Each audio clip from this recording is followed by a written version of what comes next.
The purpose of this show is to guide you to realign with habits that get you to live the life you've always dreamed of. This is the Habit-Based Lifestyle Podcast with Jesse Ewell. This is the Habit-Based Lifestyle, where you can access your full potential right now. Finally break free from destructive habits. That dream life, if you want it, you can have it. This is where you transform your health, mind, business, and relationships, or do nothing and keep your life the way it is. But if you're ready for change, you're in the right place. This is where you're gonna learn how to live a habit-based lifestyle. You are tuning in to the Habit-Based Lifestyle Podcast with your host, Jesse Ewell. This is the Habit-Based Lifestyle. Let's go. All right, guys, welcome back to the Habit-Based Lifestyle Podcast. I am your host, Jesse Ewell, and today I have a very special guest, Mr. Gabe Roberts, who is a licensed chiropractor, functional medicine doctor, a teacher of somatic medicine, and also him and his wife have trademarked a technique called holographic manipulation therapy. And we're going to talk about this today. But Gabe, I'm super excited you're on the show. Excellent, Jesse. I am as well. And thank you for having me today. It's a pleasure to be here. So let me ask you this. So, I know, you got a pretty big title, but can you maybe just give the audience kind of a brief intro of what it is that you do? And then we'll talk a little bit about kind of like where you started and then how you got to where you are today. Okay. So I work primarily through Zoom, and what we specialize in is psychosomatic medicine. So when people with a different type of physiological illness that doctors just can't figure out, and doctors of every kind. Most of the people I see today are usually seeing functional medicine or naturopathic based medicine doctors, and they still have some kind of ailment that they're not healing from, or it could be a mystery illness. I had a recent person with a paralyzed limb just out of nowhere. It just stopped working. People that have extreme anxiety, they can't even leave the house. They can't go on car rides. They can't enjoy themselves. Basically what they do is they contact us, and we work with their entire neurology in a language that their unconscious mind knows. And we go right to the very source of the problem. And it could be in most of the time, 97% of the time, it's something that happened to them at 0 to 6 years old. So we actually reframe that memory, provide missing frequencies. We have a couple of unique techniques where we can actually extract safety lessons from those memories, so the neurology is fully free to let it go. Because if you don't establish safety, the nervous system will fight you, and it'll hold on to that. Many times the people that have come to us have tried things like hypnosis, or they've tried EMDR. They've tried techniques for resolving unconscious conflicts, but there's a couple of pitfalls that these other techniques haven't addressed. And I know, because I'm very familiar with most of these techniques, as well as I've tried them through the years as well. So. Wow, that's amazing. So let me ask you this, kind of like, where did you start out with all of that? Like if we take everything that you kind of just talked about, like where did you start? And then how did you get to kind of where you are today? And I know we only have, 45 minutes, but. Right. Okay. So my wife and I ran a world-class functional medicine clinic in Kansas City for nearly 10 years.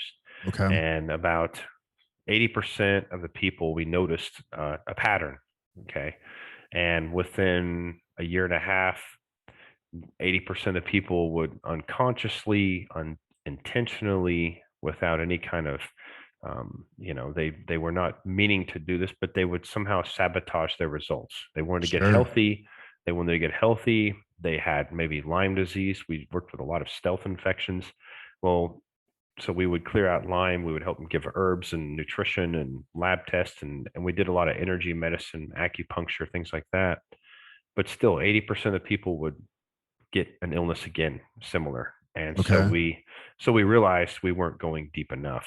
Myself, many people look at me and they say, "You don't look like a therapist at all." And I say, well, I didn't choose this work. This work chose me, because as I started studying memories, it was like a mere reflection. I could see things that I had in my own childhood.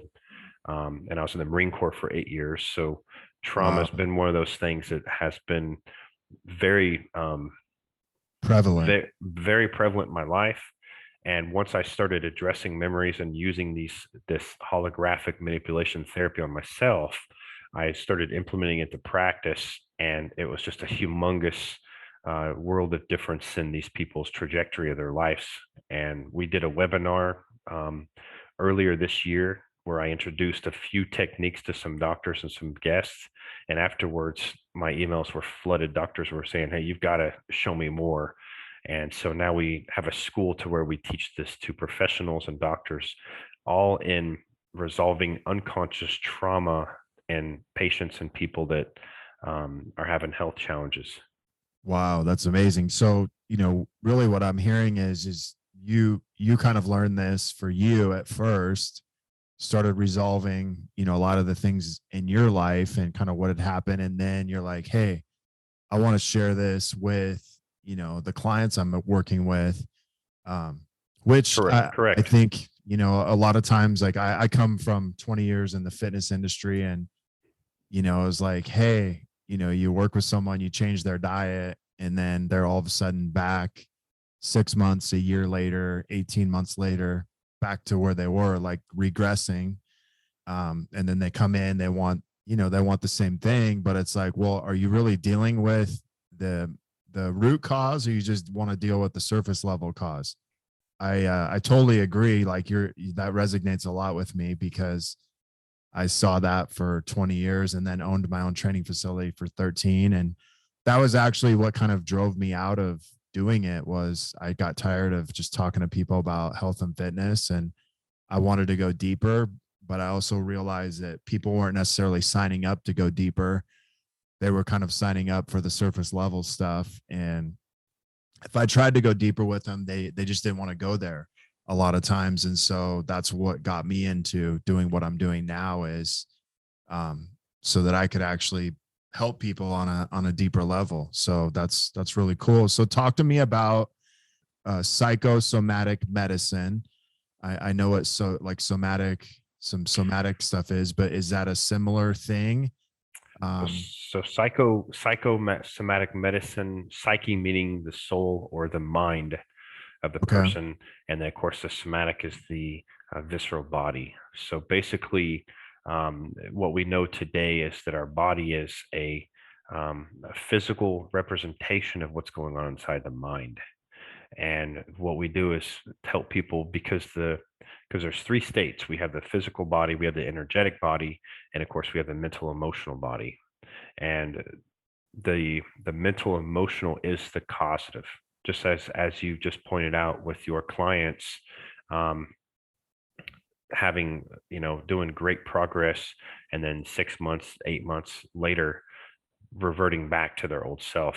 There was something in their identification, their earliest template of the years between 0 to 6 formed who they were, how they saw themselves, and that image that they were creating with you didn't match that. And this is all below the surface of conscious awareness, so they would convert back to that. We actually address that. And if a person has, let's say they really do want to be healthy, or they really Right. want to heal. Many times the people that seek us out have chronic problems. And the first thing I ask them, do you believe you can heal from this? And they'll say, oh, I believe it. And I'll say, really try to believe it. And you'll notice this icky feeling comes up somewhere in your body. Because the 99.994% of our unconscious mind, mathematically verified, does not recognize, does not speak words. It's something else, deeper, feelings. And whenever I say really try to believe it, they'll notice an icky feeling coming up that might be subtle, but that is what's driving the bus. That's what Okay. determines if they're going to heal or not. Some level, their identity doesn't match that healthy person that they are wanting to do. Okay. So So we do this with, chronically ill people. Is we help them change their belief system and get rid of anything not in harmony with healing and health, and resolving their autoimmune conditions, or even worse sometimes. Yeah. Let me ask you this. What's been the biggest thing you've seen people kind of walk in with, maybe more so now in the last 18 to 20 months than maybe before? Or do you find it's very similar to what it was before?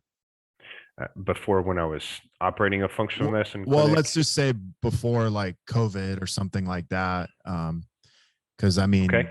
I think there's got to be a little bit different effect, in the last 20 months than probably before, or it's just been exponentially increased.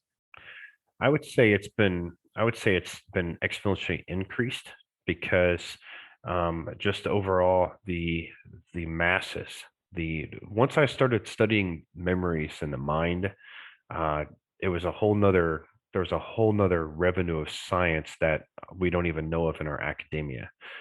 In other words, our mind is not our brain. Our mind is not confined to our physical body. Our mind leaves our physical body in the form of thought.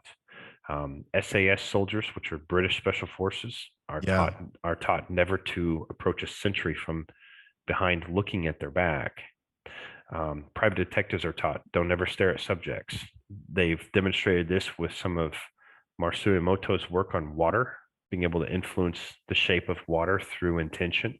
Cleve Baxter did this with plants, and Rupert Shelder did this with animals, being able to think about things and influence the behavior. So what we're seeing recent is a mass amount of fear that is affecting all the masses to some degree or not. So a lot more anxiety. Anxiety is now the largest growing condition in North America, Wow.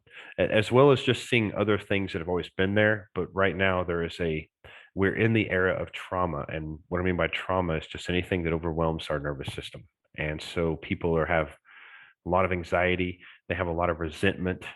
There is a tremendous amount of emotional pain through the conflicts that people are having, sometimes within even own families. Families Yeah. are drawn.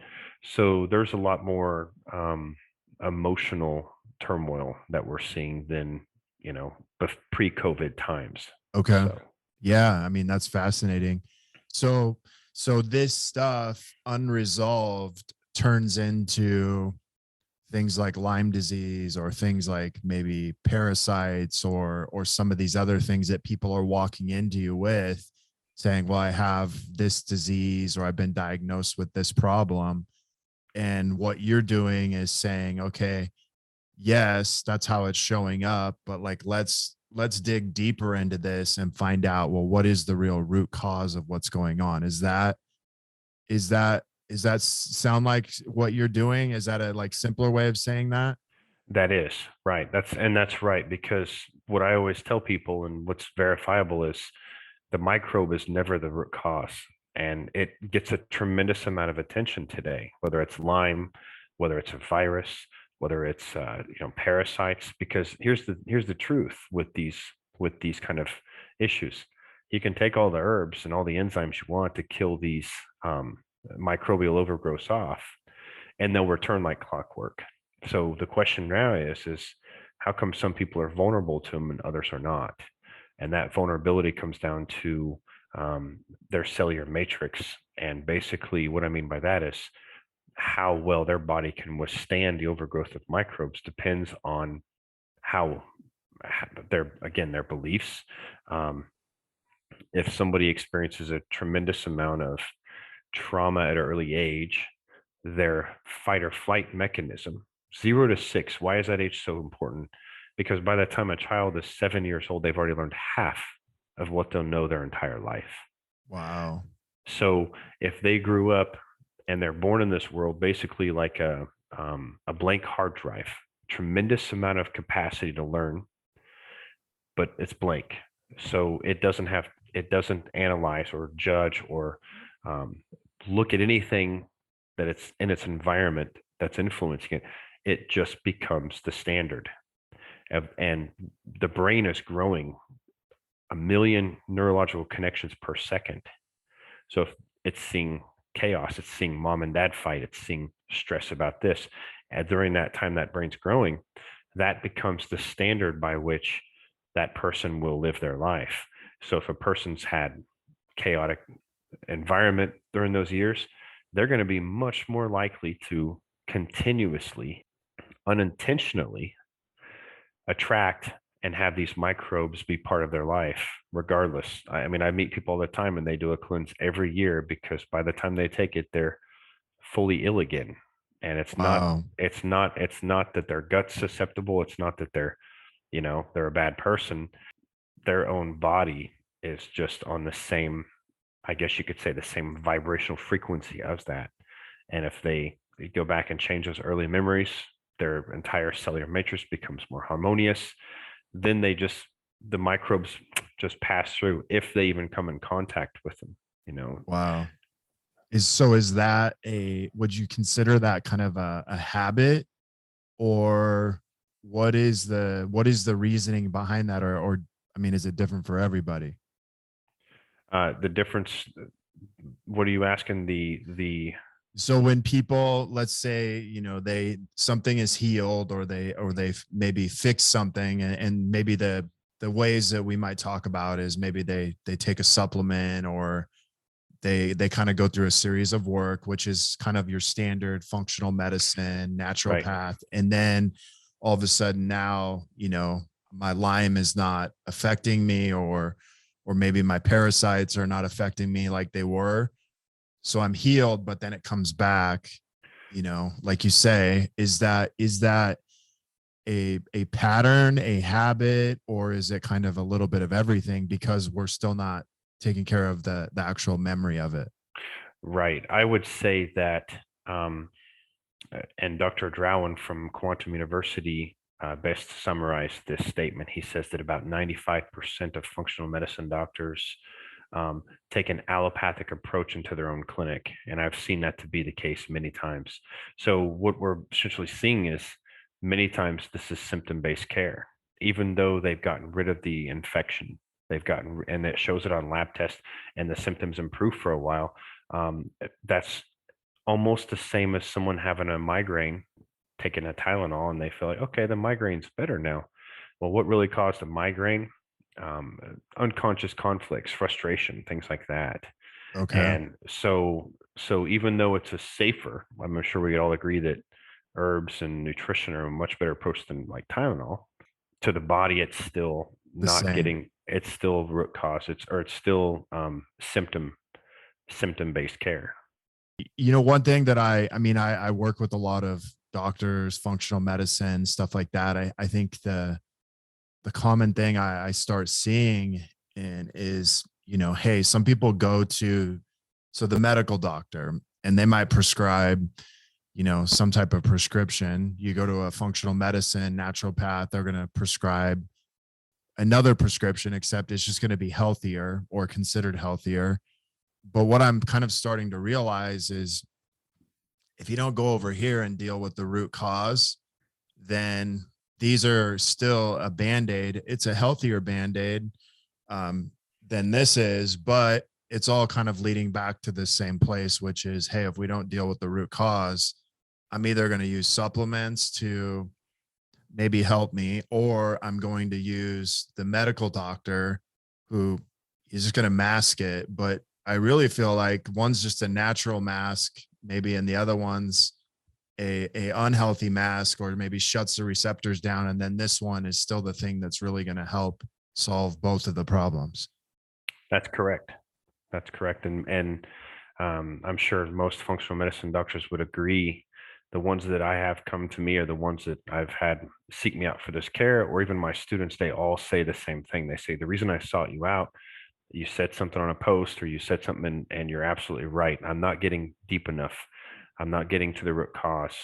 And many of the people, even though they're coming in and they want a healthier option, Right. they're paying thousands of dollars in most cases for this kind of care. They want a healthier option, but deep down they have an identification, if you will, that this might not work, or this probably won't work, or if it even goes deeper, I don't deserve to be healthy. I don't deserve to feel my best. I don't fully love myself, and I don't fully accept myself on a mental, emotional, spiritual level. And a majority of people will not pass that. So, no wonder they keep attracting parasites. Parasites are usually with an unconscious conflict of having no boundaries, having no emotional boundaries, letting people just kind of Walk do all whatever, over you. walk all over you. So guess what? Nature's going to respond the same way.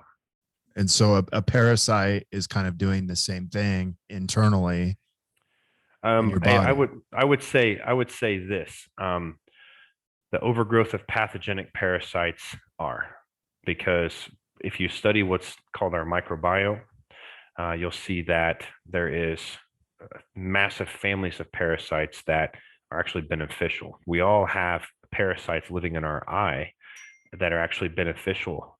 If we lose that, we are now much more vulnerable to conjunctivitis and things like that. The same for yeast, the same for candida, the same for viruses and bacteria. When we all hear about probiotics and how important they Right. are, right? But it's the same with all kinds of different microbes. We as a human species are very small in our numbers, our genome, what we contribute to the overall microbiome. So I know people that say, well, if you have a pulse, you have a parasite, we need to kill it out. Many times this makes people sicker, or they're using supplements routinely that are just completely ignoring the root cause. And I will admit, I've been on that train before. I mean, Sure. I would give parasite protocols to everyone. I always, look at children and say, well, if you've got pets, you have parasites, we need to do this. And sometimes the family was had no symptoms. They had no Wow. symptoms whatsoever because they could express themselves. They were happy. They didn't have like bottled up emotions they weren't expressing. Wow. That's fascinating. I've watched my wife's had them for about 6 months, and I've kind of watched her progress through them, and obviously, yes, we always have them, right? It's just whether or not they're affecting us. But she's now, healed from them. But then I'm sitting there thinking, okay, well, is she really healed or just on kind of a temporary break from them? And so it's kind of making me think about that same thing that you're just talking about. Is it because that was the thing is I was watching is like, how many more things are they going to prescribe her? And then I started thinking like, well, what is the difference between this and maybe a doctor, other than the fact that a doctor may not call it a parasite, they may call it something else, where someone else calls it a parasite, but they're still giving you this thing that's supposed to fix it. But I mean, I only heard of supplements only being about 3 to 5% effective, or maybe 10% effective at the most. So how could that fix something at a deeper level if that's really the case? And These are all great questions to have, because I had those early in practice, and I noticed that I was kind of a minority in the functional medicine group. That I yeah, was,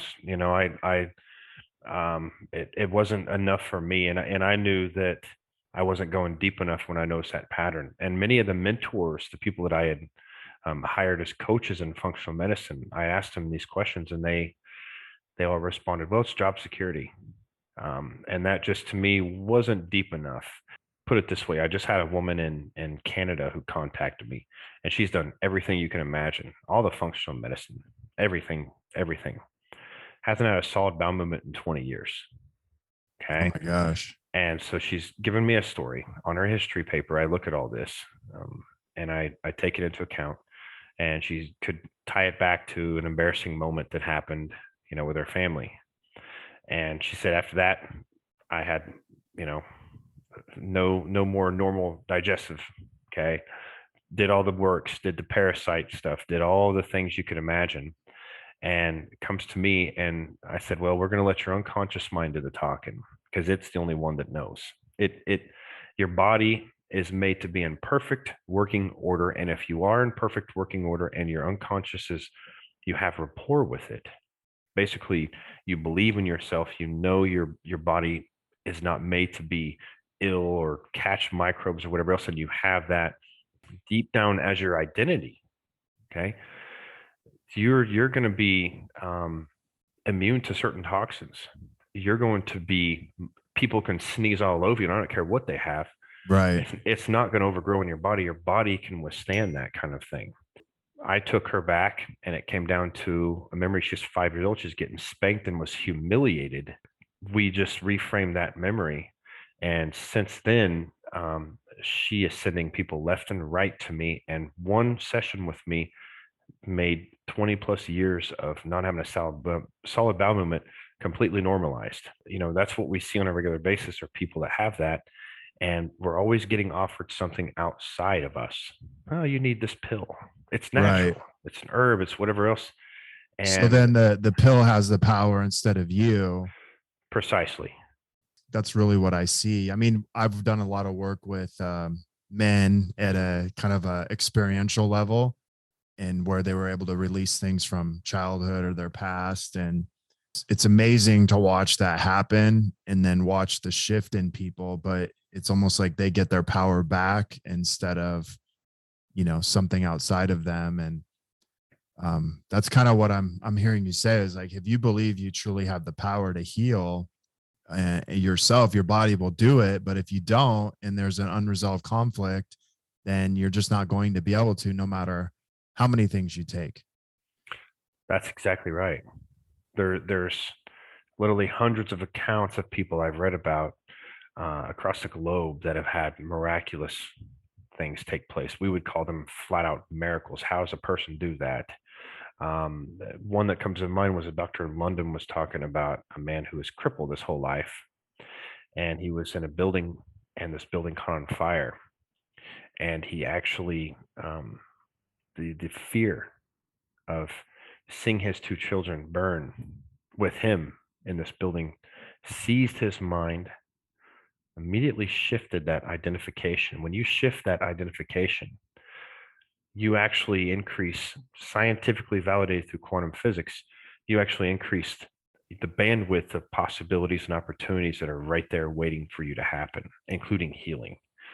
He shifted that identity, his identity from this, immediately threw his crutches down, grabbed his kids, and ran down the stairs. Wow. With no pills, no anything else. But then you look at the same mechanism in place with placebo on clinical trials. How can a person with diabetes suddenly have perfectly well controlled blood sugar when they physically took a sugar pill? Their beliefs, in this case, their beliefs in the medication, because somebody of authority said, hey, this Inserted is the pill. that into them. Exactly right. That's what's the book? Joe Dispenza wrote a book called Placebo. Right. You are the placebo. And yeah. he's another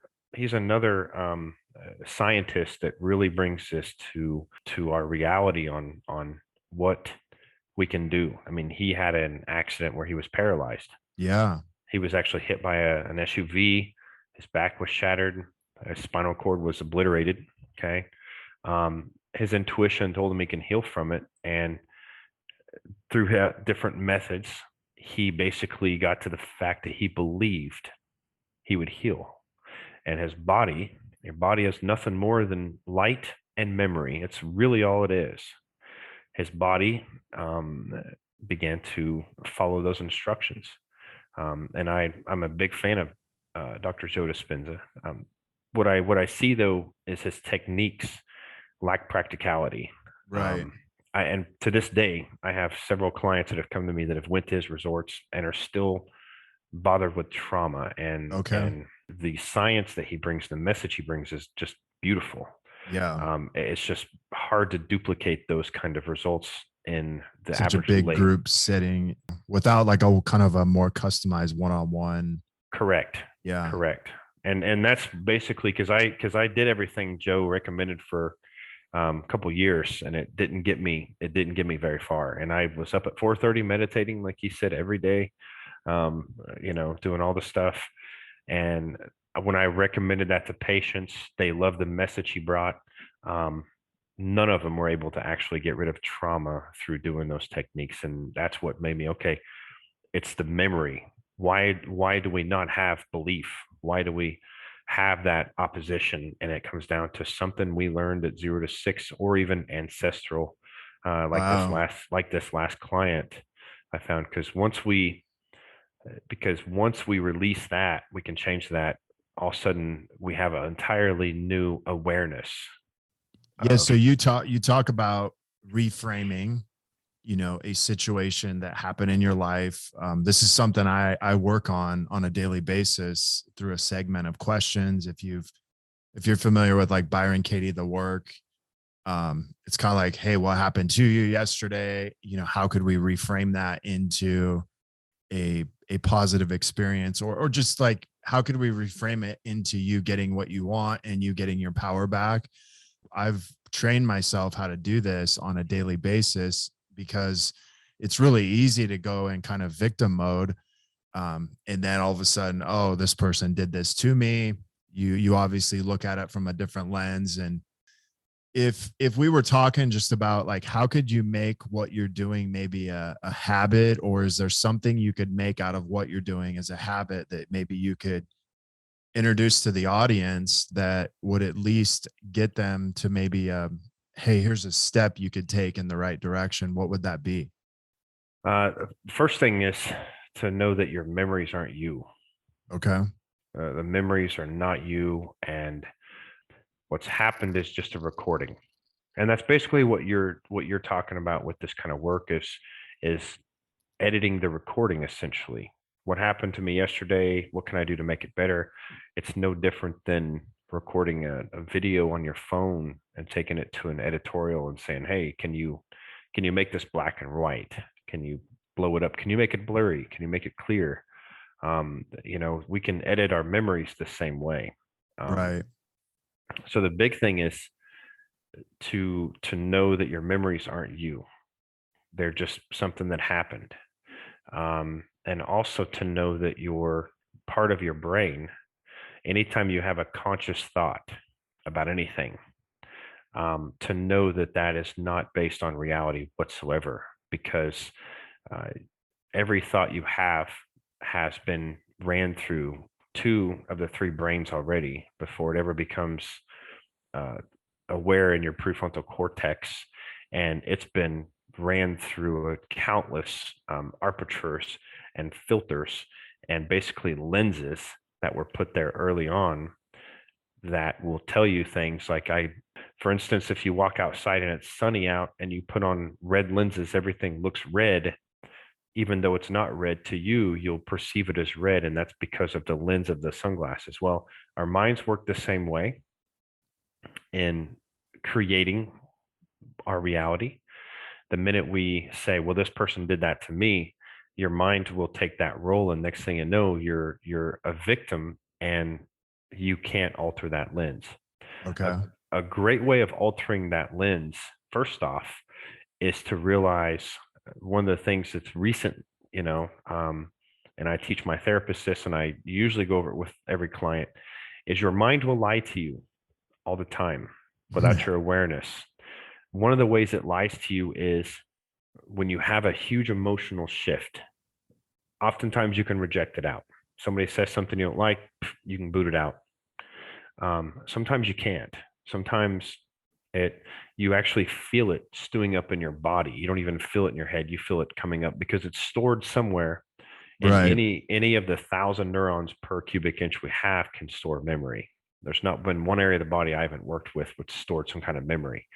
So whenever a person's feeling emotion, it comes up. When that emotion comes into their awareness about 10 to 12 seconds after it's come up, they realize, man, I'm angry or I'm sad for just no reason whatsoever. Right. During this point, know that emotions will immediately alter those filters. Emotions take on life forms, like little life forms. And basically, when you have like anger, okay, or sadness come up, they'll instantly change your perception without you even being aware of it, without your permission, without any kind of warning. They'll change what you consciously pay attention to. The data you take in will be completely different, all to keep that emotion alive. Wow. So if a person, and you if you're listening and you know this, you can probably recall a time when you were really sad for some reason, and then all of a sudden sad memories just start coming into your mind that have nothing to do with what you're presently doing, but you'll notice just little things come up trying to keep that sadness triggered and keep it alive. Wow. So why do we do that? Is that because it's a repeated pattern? Is it is it a place of comfort, or is it also maybe a place where we have learned to get what we want in a behavior pattern? I mean, it could be any of those. Okay. I know our neurology is constantly looking to maintain homeostasis as well. So we're going to constantly try to establish a new baseline.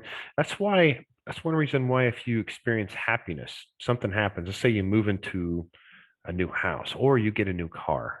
And you Yeah. are just thrilled to death with this new car. I mean, you just love it, man. You've waited 6 months or longer, and you went in there and everything was getting put together just right. And you go pick that car up and you drive it home and you're just feeling so good.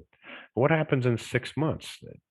Goes away. It goes away. See, so what happens is you still have the car and you're still excited about it, but there's been a new baseline established. Okay. And I believe this is a built-in mechanism so we continue to grow. Okay.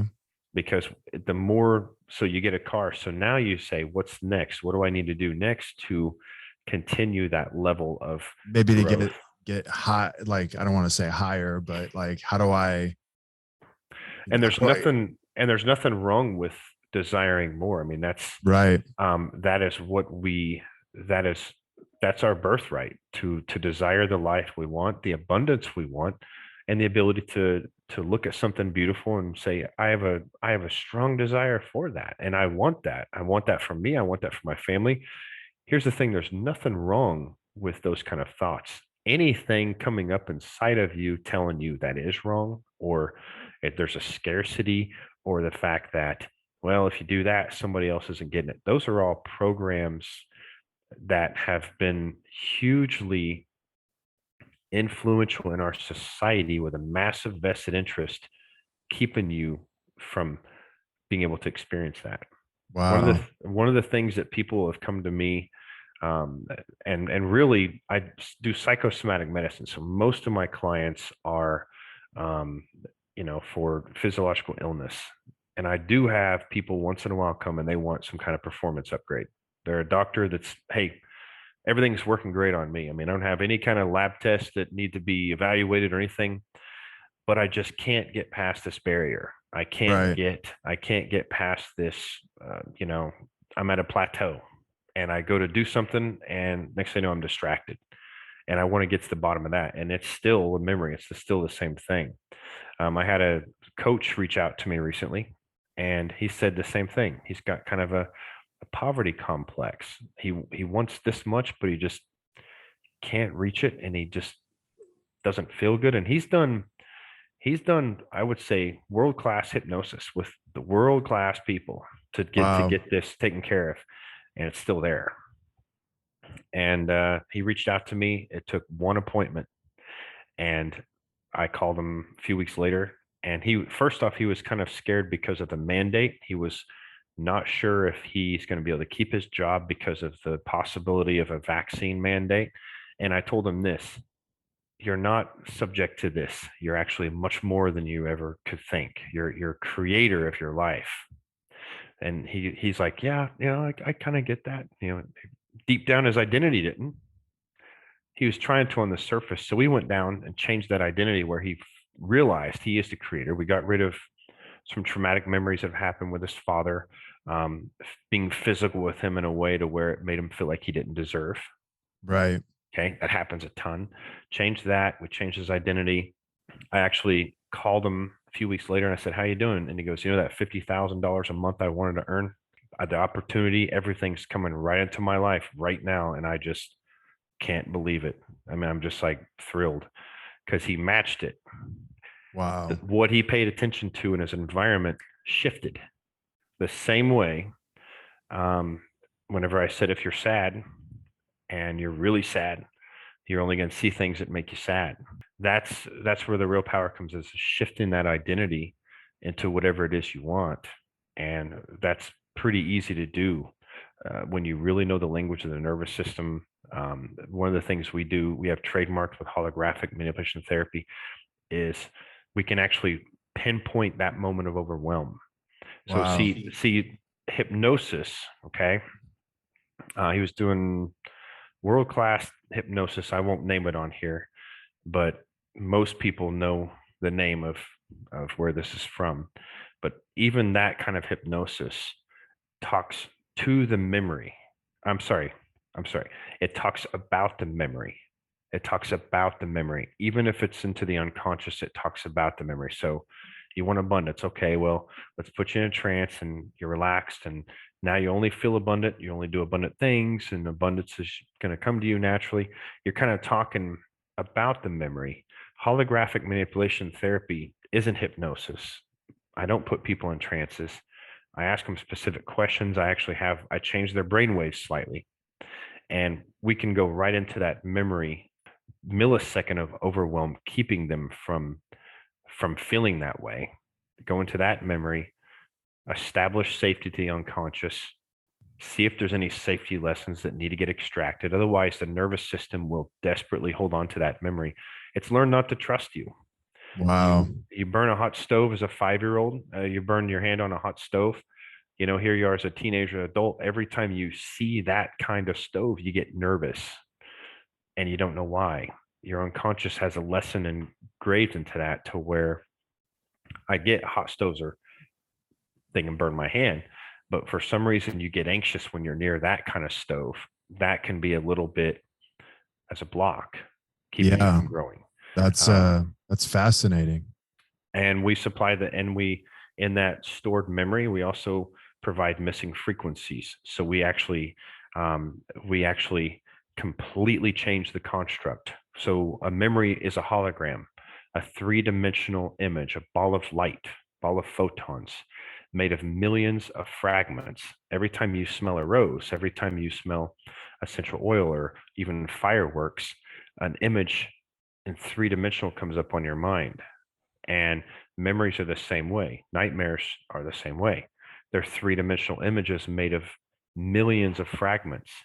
And we can do things like EMDR. We can do things like EFT and hypnosis, perhaps, and reduce that holographic signature, but we leave fragments behind. Okay. And each fragment contains the entire memory. Wow. So all it takes is the right environmental trigger, a thought, a text from an ex, perhaps, or a certain smell or something, to stimulate that fragment, and next thing you know, the full memory has come back. Wow. So it takes understanding what memories are and how to bypass their systems in order to fully clear it to where the visceral impact is gone. I don't have a time machine. I can't go back and change what's happened, but being able to change how your body impacts, the visceral impact, and the limitation and the feelings it does is quite different. I feel like I just got my own private class. So that's amazing. So you're doing amazing work. Let me ask you this. Someone might be listening to this and they're like, hey, I think I need to do some work, with you. How would they get in contact with you? So the best way to do that is an email, and that'd be info@elevateyourfield.com. And I do share a lot of content on social media. Follow me on Facebook. I do have a professional page, Dr. Gabe Roberts, on Facebook, or just follow me as Gabe Roberts on Facebook. I put my email there occasionally. So okay, cool. Yeah, make sure if you guys are listening to this, look in the show notes, and we'll leave the email there. Is there a website they could go to, or would you just consider email the best? thesubconscioushealer.com. So Okay. thesubconscioushealer.com is our website. Okay, perfect. All right, awesome. Well, hey, I want to thank you so much for being on here. I've learned so much from you, and I feel like I got my own session. It's amazing work you're doing. So thank you for doing what you do. So I think it's really important, and I think what's really cool is you're finding like the root cause of how to go after disease and trauma and other things that we deal with, rather than just, hey, take this supplement or take this pill and all your stuff will go away. And so I think it's really important what you're doing. So thank you. I appreciate it, Jesse, and thanks for having me on today. It's been a real pleasure. Yeah. So, well, thank you so much. If you guys are interested in finding out more about Gabe, like we said, check out the website, check out his email. Also, if you guys are listening to this, you want to be part of a community of like-minded people where we get to take a deeper dive into, things like Gabe talked about, and just meeting other people in the wellness space. Join the Habit-Based Lifestyle Secrets group on Facebook. But until next episode, have a great day. The purpose of this show is to guide you to realign with habits that get you to live the life you've always dreamed of. This is the Habit-Based Lifestyle Podcast with Jesse